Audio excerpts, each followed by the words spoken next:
हर हर महादेव। अब मैं आपको एक कहानी सुनाता हूँ जिसमें आत्मज्ञान मांगने वाले भक्त को भगवान शिव क्या कहते हैं। काशी में एक ब्राह्मण रहता था। वह बचपन से ही भगवान शिव की आराधना किया करता था। उसका यह नियम था कि वह हर रोज गंगा जी के तट पर जाकर भगवान शिव के पंचाक्षर मंत्र का जाप किया करता था।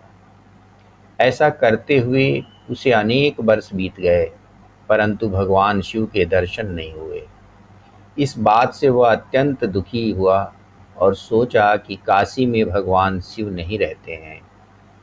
मुझे हिमालय की तरफ जाना चाहिए और वही भगवान शिव की आराधना करनी चाहिए। यह सोचकर वह अपना घर बार छोड़कर हिमालय पर चला गया और वहाँ एक गुफा में रहकर भगवान शिव की आराधना करने लगा। कुछ ही दिन बीते थे कि भगवान शिव प्रसन्न हो गए और प्रत्यक्ष होकर बोले, बोलो भक्त, तुम्हें क्या चाहिए। उस भक्त ने कहा, मुझे आत्मज्ञान चाहिए।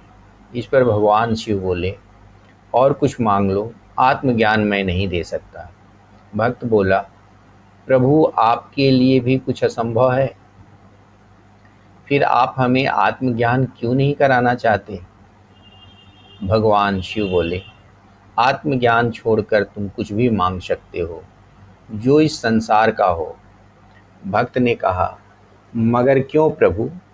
इस पर भोलेनाथ ने बताया कि जब तक तुम्हारे भीतर से संकल्प, विकल्प और राग द्वेष का अंत नहीं होता, तब तक आत्मज्ञान नहीं हो सकता। भक्त बोला, तो आप समर्थ हैं, मिटा दीजिए। भगवान ने कहा, नहीं, मैं ऐसा नहीं कर सकता, क्योंकि जिन इच्छाओं को, जिन संकल्पों को तुमने पैदा किया है, उन्हें तुम्हें ही नष्ट करना होगा, क्योंकि वही तुम्हारे लिए बंधन का कारण है। फिर भी मैं तुम्हारी भक्ति से अति प्रसन्न हूँ, इसलिए तुम्हें आशीर्वाद देता हूँ कि तुम्हें शीघ्र ही आत्मज्ञान हो जाएगा। आगे प्रभु ने कहा, तुम अपने घर लौट जाओ और वहीं जाकर मेरी आराधना करो, तुम्हें शीघ्र ही आत्मदर्शन, आत्मज्ञान हो जाएगा। इसके पीछे का सत्य है, आत्मज्ञान मनुष्य को तब तक नहीं हो सकता जब तक उसके भीतर से राग द्वेष, इच्छाएं और संकल्प विकल्प का अंत नहीं होता। भगवान शिव ने स्पष्ट बताया है, संकल्प, विकल्प और राग द्वेष ही बंधन के कारण हैं।